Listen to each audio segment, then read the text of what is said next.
Good morning and welcome to the Nordic Unmanned Q1 presentation.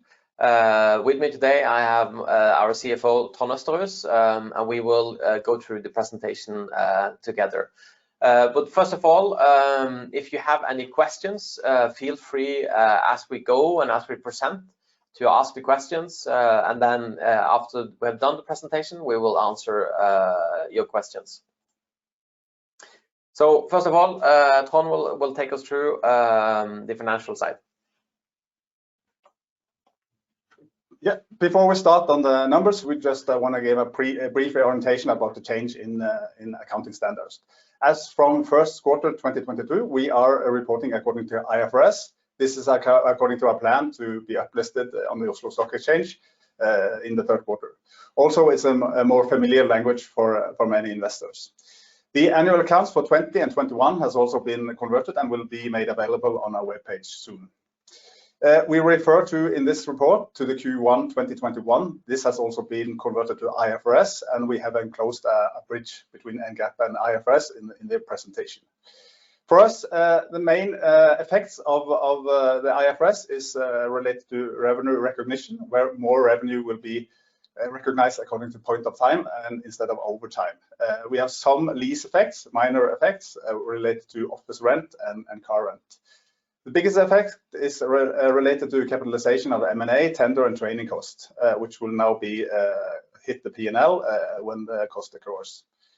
Also, a cost related to share-based payments according for our options program for employees.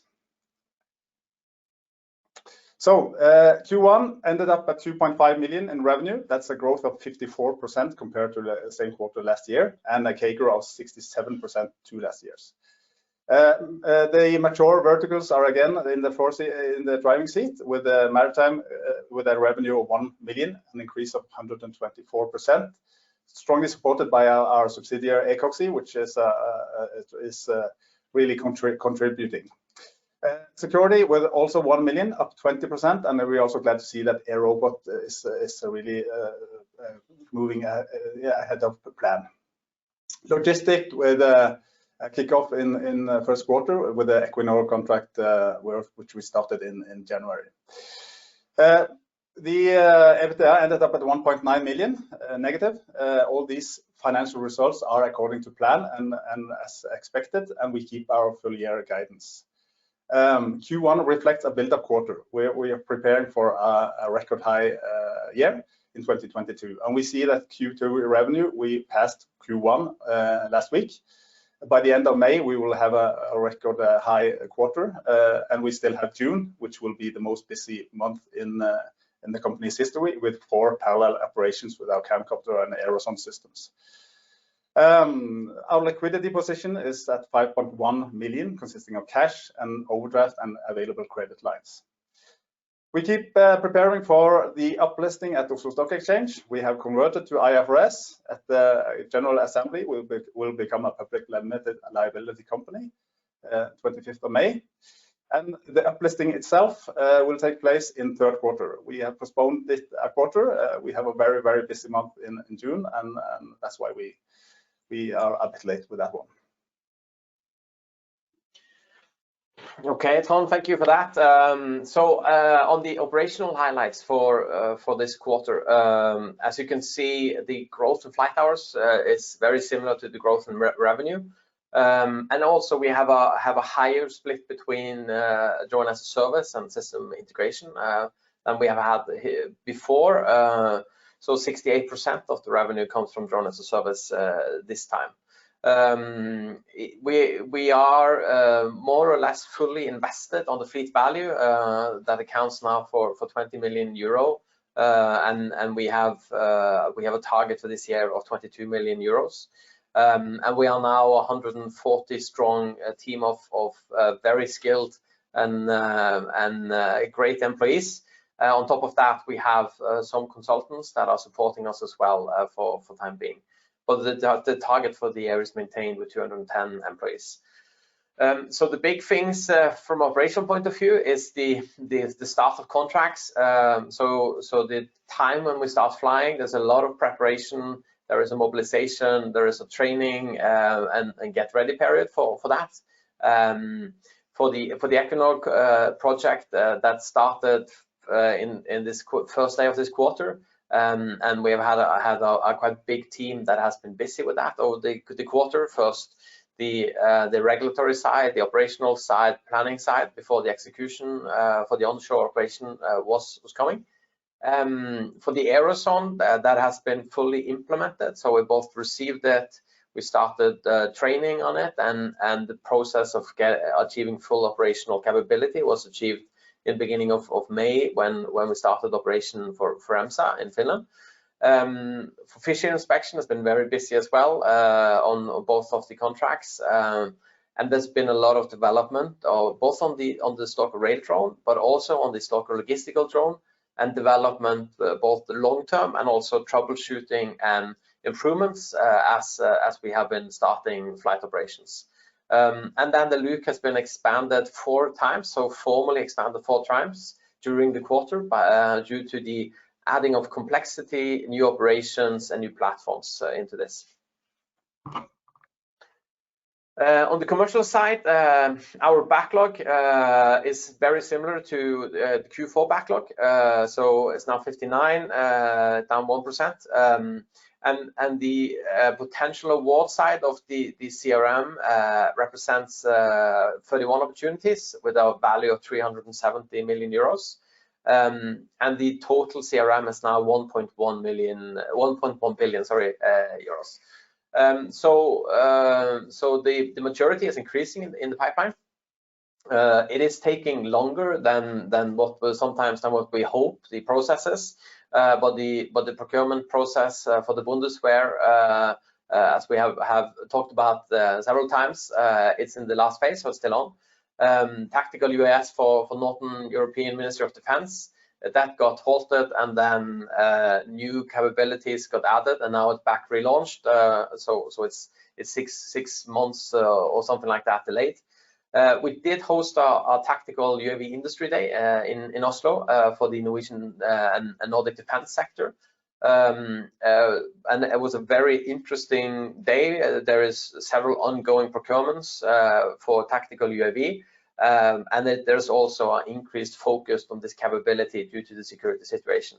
So it was a very, very good day to gather all stakeholders. And we do see the extraordinary interest and demand of available systems and solutions, and that effect starts from Q2 from a revenue point of view.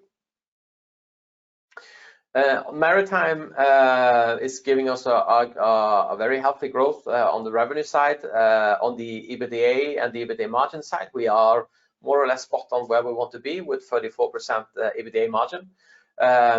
This is driven by a lot of the activity that we're doing. We are deployed on 10 oil pollution response vessels across Europe. We have been supporting on two vessels for European Fishery Control Agency, parallel deployments, and they only have 2 vessels, so that's a full coverage. Both Textro Aerosonde and the Lockheed Martin Indigo has been fully integrated into the EU drone data center, which is part of the contractual requirements, but it also adds the full distribution of data with no more than 2.5 seconds latency. There's very high activity with the COXI, both on the NOx measurements and the CO2 verification. And the camcopter has started its operation in France, where we've been before, in Calais, in Germany, up in the north of Germany, in the waters between Germany and Denmark. And the Aerosonde has started operations in the Baltic Sea in the early Q2 for EMSA. And on the security vertical, since I last presented for you, there's been an extreme change in the security situation in Europe, as we all know. And this has led to also a extreme change and dramatic increase in demand for drone solutions. So it's becoming very clear for a lot of stakeholders and governments around Europe that drones are highly relevant. They are very cost effective, and they are moving people away from the danger zone. So all of this is driving our demand and this area for time being. So on the Q1 revenue, it's coming from a sale of system integration sale of the Lockheed Martin related stuff on the Indigo platform, and AirRobot is getting their revenue from maintenance, repair, and overall activity for Bundeswehr. But if you see, we did receive one order for whatever we had in stock for Lockheed Martin. So we bundled that together into one order, which we delivered early Q2. And for the last weeks, we have given quotes for more than 25 million euros. And it's quotes, it's not tenders. There's no time for tendering. We see a change in the way procurements are being done. There's no standards, it's urgent requirements, and it's all about having available capacity or available stock to be delivered now, and lead times is not accepted anymore. So we have focused on changing or in increasing the sales focus, and also on the strategic supply chain side. How could we make sure that we have available the products that the customers need, and they need it now? So there's a big change here in this area. Within the security area, we just announced our M&A transaction last week, where we did our 55% share purchase or there was a combination of capital increase and share purchase in DroneMatrix. DroneMatrix is a Belgium leading company, and we are very optimistic about the scalability that comes out of drone in a box, and how the next phase of the usage of small drones actually is going to be. So today, as we said, we have 10 drones on 10 different vessels, and we operate them for the customer, but then we have to send one pilot down to operate them. In the future, we believe that there will be drone boxes placed out, and we will remotely be operating the drone from our operational center. DroneMatrix has a very mature technology in this space, and they have one of the largest contracts for a governmental customer in Europe with the Port of Antwerp contract, where 6 boxes will be placed out and remotely operated, supporting maritime surveillance, environmental surveillance, and security surveillance of the Port of Antwerp. So a very exciting synergy between us as an operator and us as having the railway drone and logistical drone that needs some sort of scalable solution to bring it to the next phase. So we'll show you a small video about the technology.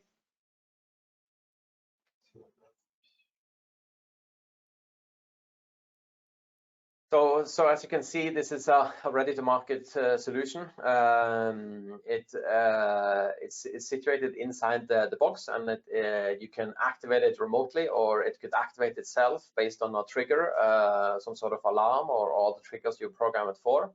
It has AI functionality built in, so it can detect objects of interest and follow objects of interest.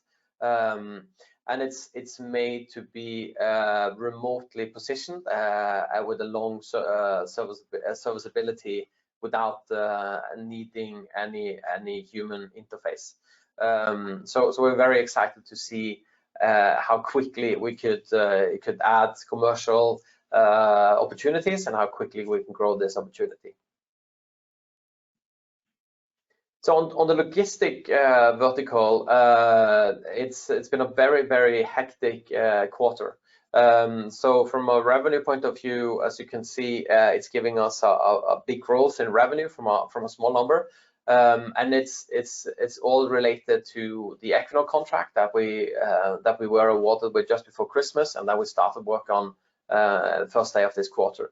So and it's two, from a drone point of view, it's 2 drones that is involved. It's our Stalker logistical drone and the camcopter, and they are doing different logistical tasks within this project. So we are reporting on the number of deliveries. So the camcopter has done 89 deliveries so far this year, and our own Stalker logistical drone has performed 153 delivery flights so far this year, which is an exciting number. There's a lot of development behind that number. The complexity is very high, and we have now been approved for urban operations. And we are ready for the next phase of scaling this. So we'll show you for the first time a video of how this solution is working. So you can see here the QR code, which is the reference the drone is using on making sure that it's delivering to the right point. So it's a unique QR code, and the drone then winches down the boxes. So as you can see, it's got 2 boxes and it's got 2 winches, so it can deliver on multiple points when it's out flying. And it could carry a weight up to 2.5 kilos in each of the boxes. So it's a very dynamic way of doing deliveries, and it's a very robust way of doing several deliveries. So we're very excited about the progress that the team has made over the quarter for this both this program, but also for our technology. On the infrastructure side, it's driven also by development on the rail drone and inspection services that we are doing on a more daily basis. So the development has continued over the quarter, and then we sent our first or the serial number 1 asset of the railway drone over to the US, and that is currently on trials with the US client, as we historically said that was one of our targets. And then we have also done, we also proved the operation, the remote operation of the drone with all the functionality, operating it from the US and then driving it on the rail here in Norway. So the maturity in the product has been taken to the next level during the quarter. So on the fleet utilization, as you can see, and as we have earlier communicated, we are as of now fully utilized. The operation, the start of operation started a bit later than expected on some of them, but it's on track of what we're doing. So a later start means that the flight period get pushed to the right. So from a revenue point of view, it's more difference between quarters and everything else. But we are back in France, flying from Calais, where we started flight ops on 22nd of April. Then on the 20th of April, we started flight ops for German authorities out of a Bundeswehr site in the north of Germany, which is it's the first time German authorities allows such a large drone to be flying under the Luke certification. And as a new customer or new member state customer within our contractual structure as well. Then we're gonna start flight ops in Spain, so moving team and some equipment from after we ended the onshore flights here in Norway for Equinor down to Spain. And we are keeping the extra fleet maintenance backup, which is giving us high reliability when it comes to serviceability. We also added a great team of maintenance planners that is always planning when the future maintenance needs to be done, spare parts and so on. So in reality, we are running this as a advanced airline for time being. On the Aerozone side, we started flight ops in Finland on the 3rd of May, and we have an area to fly in that is Finland and 2 other Baltic states. So we are expanding this, and we're going to expand the operation during the flight period with Aerozone. and it's adding a great capability as it got a longer flight endurance, and a much larger area that we could monitor or with the maritime surveillance, and also the time up in the air with this setup could be up to 15 hours per day. So it gives us a lot of flexibility. When it comes to the market outlook, as you can see, the contractual backlog for 2022 is very similar to the backlog we had when we started the quarter. So we still have 18 million euros backlog for the rest of this year, even though we have 2.5 million euros now under the belt. So we are in a quite comfortable situation with the backlog point of view. So the added backlog here is the Lockheed Martin Indigo order. That is the big change, but 59 million euros in total contract backlog. And on the CRM pipeline side, we are showing you a map of where our different input in our CRM pipeline is coming from. This has changed over the last quarters, where Europe was the main focus. Now it's adding new areas, but still Europe represents 81% of the pipeline value, and it also shows the untapped market that we are working on every day with how to both penetrate markets and how to scale within the markets that we have access to. We have potential awards that falls within 2022 of 377 million, and we see a big increase in prospect opportunities, and we have weighted the prospect opportunities. We see that some of the commercial timelines are very unpredictable. Some are a bit unpredictable. So we are a bit more reluctant on how quickly we turn this into a full value opportunity. But there is a lot of opportunities to work with, and that is according to our earlier communicated growth of market that we see. So the total CRM pipeline is 1.1 billion, and the value adjusted win rate remains 51%. On the potential awards, we historically in our quarterly report we have been very precise in telling you what are the contracts, and we want to communicate as precise information to the shareholders obviously as possible. But at the same time, it also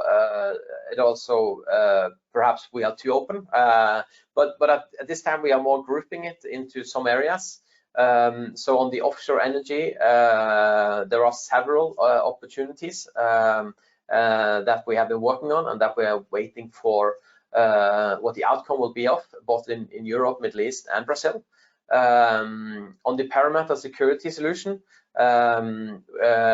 we have over time worked with Drone Matrix, and that is part of the background for the M&A.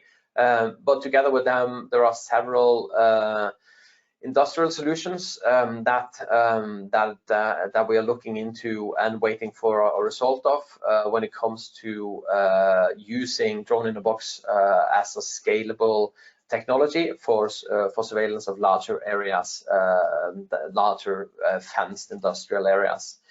The tactical UAS we are maintaining in here, and it's been standing here for some time, so it's more to say it's still on.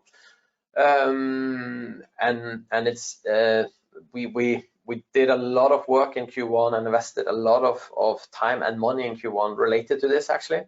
So when the new one has come out, we are benefiting from that as we are pre-qualified, as we have completed the flight tests needed to participate in this.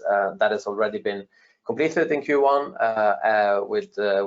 and was a successful completion of it as well. So we're not starting on scratch, not at all. It's a process that we're comfortable with. On the Heimdall Indigo payload, as we had communicated before, we have integrated our robot sensor into the Lockheed Martin Indigo platform. That means that this has now become a fully integrated payload that could be used in any Lockheed Martin Indigo platforms, existing or future. And there are several larger opportunities related to that ecosystem integration that we have invested in last year and in the beginning of this quarter. And then we have what we now call urgent requests for tactical UAVs. So as I said, these sales processes for the urgent request is something that we have not seen before. It's not following any formal procedures at all, and it's all related to understanding what can you deliver in a very short time, including training, and how quickly is a short time. So we have several requests that we are supporting together with Textron that is supplying to us of UAVs that is already produced, already in the shelf and available for the market. So we have spent quite a bit of time in that side of the market as well. And then as I said, the German 145 systems procurement process is in its final phase, so it's still in here, and that is one that many of you have been asking questions about historically. So if we then look at the market outlook and our guiding that we're giving, there are very few changes here. So on the growth side, we are maintaining the same guiding. On the employee side, we are maintaining the same guiding. On the EBITDA side, we are maintaining the same guiding, but we are adding from current operations, and that's simply because there could be one-off costs related to future or potential M&As or things like that could affect this, but it shouldn't be a big issue, but we are simply putting it in. On the growth opportunities, we are expanding that we're not only looking for M&As, we're looking for partnerships and organic growth opportunities. And as you see on the deal structure we've done with Drone Matrix, we like to find great teams that has achieved a lot of success with the product or services they're in, and we like to maintain the founding teams and the great team members. So we are flexible on a 100% M&A or a partnership M&A or the structure of it. We're not limited on how we structure that. So that is our update. Then on the 2025 growth, we are on the 400 million euro line. We are following that guiding, and we are working on that very hard every day. So that is still in there. And on the fleet value, we've increased it from 20 million euros to 22 million euros from the last quarter. So that is the update. So it's a very, very busy time for us as a company. As Trond said, we passed the first quarter last week, and by the end of this month we will have passed our historic all-time high quarter, which was Q2 last year. So there is a lot of operational activity going on for the time being, and the only way we could handle that growth and handle all of those opportunities is because of the great planning and the investment in great employees and putting systems and employees and planning together over the last 6 months actually. Okay, so we are on the QRA side here now. Let me see. Will you consider South Africa for growth opportunities? We are not disregarding any countries for time being. We don't see a lot of requests from that area. Our main focus our home market is Europe, where we are most mature, and also the regulation is most mature. Then the other regions is also interesting. But we're not see a lot there. Then the next one is, what is the potential contract value for the Bundeswehr contract? We will not be very specific, but it's more than 10 million and less than 15 million euros. That's how specific I can be right now. Let me just, there was a long question. Okay, so the question is about, we haven't announced a lot of wins so far in this year. Actually, I don't think we have announced a single win since we announced the Equinor contract. And then we get a lot of questions: are they lost? What is going on? Because we are optimistic about the timelines provided to us by the customer, that they're actually going to be right. So the bottleneck of winning contracts, I think on one side there is a general immaturity for especially the large contracts. For many of the customers are buying systems or services for the first time. So if we can compare it with EMSA, they are the most mature customer in Europe. They know pretty well what works and doesn't work, and they know very well what they want, and they could put that into the tender documents, and that is giving us a very good benchmark of how the best procurements are being done. But then naturally, when you're doing this for the first time, there are things that you don't necessarily have thought about before you were issuing the tender, and then when you get the tender response, you don't always get the feedback from the market that you were expecting. So I think that's one of the bottlenecks that we see, is the immaturity on the buying side of the market. So they have a budget. So I don't see budget as a bottleneck, but it's more the transferring new technology into a known way of buying the technology. We are challenging the market a bit on, are you sure you want to buy the system, or do you want to buy the service? So there could be a bottleneck of not being open enough or not separating very clearly about buying and service. We could offer a service and then you could buy it afterwards. So have a bit more flexibility in that. I think that is another bottleneck that we are seeing. And then the last bottleneck, well, it's not necessarily the last, but another bottleneck. It's also the fact that there are seen from a buyer's perspective. If you Google it, or if you go at LinkedIn, or if you go into the market, there seems to be a lot of potential suppliers. And that is distracting, and sometimes making the process take a lot longer time, because when they go out, they will have a lot of answers on tenders, and then the answers, they all need to be treated in the same way.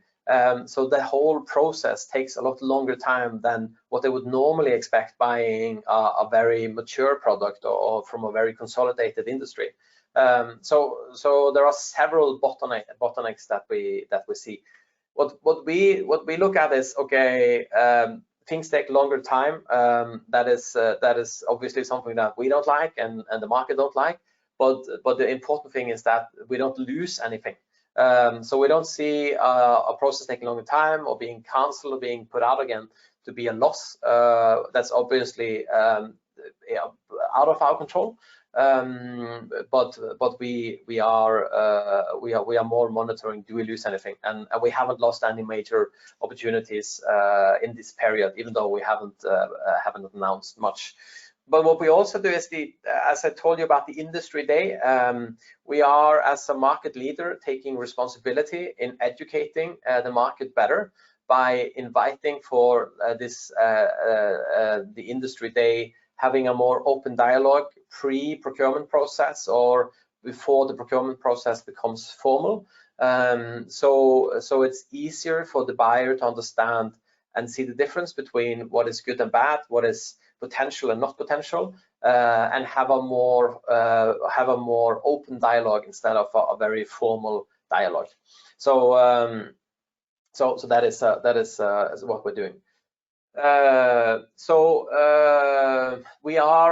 how many of the 31 potential awards must be won in order to achieve the revenue target of 30 million in the current year? So we are now at 2.5 million euros in revenue. Then we have 80 million euros in backlog for the year. So we are more looking at, we need 9.5 million euros. That's the bridge between where we are now plus the backlog and the 30 million euros. And there are several of these awards that could take us there. Or there are a combination of several of them could take us there. So we are quite comfortable about the source of revenue. We don't have to go into the market and find that revenue now. We simply have to get some or any of these to be translated into the revenue that we're looking at. Okay, so is it fair to assume around 2 to 2.5 million in quarterly overhead cost? The question for you, Trond. No, that's on the high side. You know, this quarter we had a lot of capacity cost with our operations that we didn't fly. So the fair overhead cost is just ahead of 1 million euros in straight overhead. So we had a lot of capacity costs since we didn't fly, and that's affecting our EBITDA. Okay, I think we will. If you don't have your questions answered, send us an email on ir@nordicunmanned.com, and we'll get back to you as quickly as possible. This is recorded and will be published on our IR site later today. And we have next week we have our annual general meeting coming up. That will also be available live for those of you that want to participate in that. So stay tuned for that as well. So thank you all for listening in and seeing our presentation. We are very excited about where we are and the very steep growth journey that we're on, and we are very happy to host you in this presentation and share that with you. So have a great Friday, and I'll be speaking to you soon again. Thank you.